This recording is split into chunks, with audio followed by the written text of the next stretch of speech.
अभी एक स्टूडेंट आता है लॉ फैकल्टी में, वो हिंदी माध्यम से है, और एक आता है अंग्रेजी माध्यम वाला। तो दोनों हिंदी माध्यम वाले को क्या क्या चैलेंज जो है वो फेस करना होता है?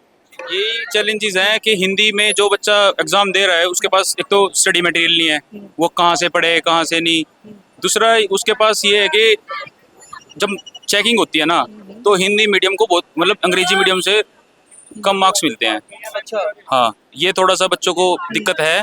और वही है कि उनको पढ़ने में यही है कि कहाँ से पढ़े क्या पढ़े, वो सब चीज़ें है। अब जैसे कि हम जाते हैं डिस्ट्रिक्ट कोर्ट जाते हैं, हाई कोर्ट जाते हैं, सुप्रीम कोर्ट जाते हैं बच्चे, तो वो इंग्लिश में ही उनको ज़्यादा बातें करनी पड़ती है, इंग्लिश में ही प्रोसीडिंग भी जो वहाँ पे होती है वो भी।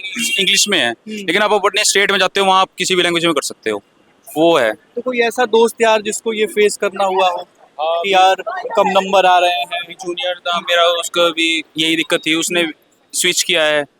अब उसके नंबर कम आ रहे थे तो उसने स्विच किया है, वो इंग्लिश में करना चाह रहा है।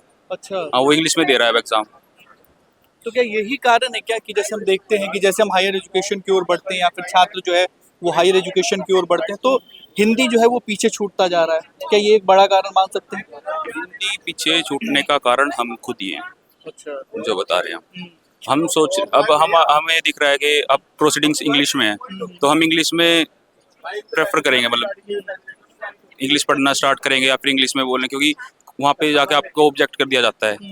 लेकिन वो वही चीज़ें हैं कि आपको अब हम वेस्टर्न की तरफ ज़्यादा, वेस्टर्न कल्चर हम ज़्यादा फॉलो करते हैं, वही चीज़ है। लेकिन जो हमारी रीजनल लैंग्वेजेस है हम उसमें थोड़ा सा देना चाहिए, उसको भी प्रेफरेंस देनी चाहिए। प्रेफरेंस देना चाहिए, समय देना चाहिए।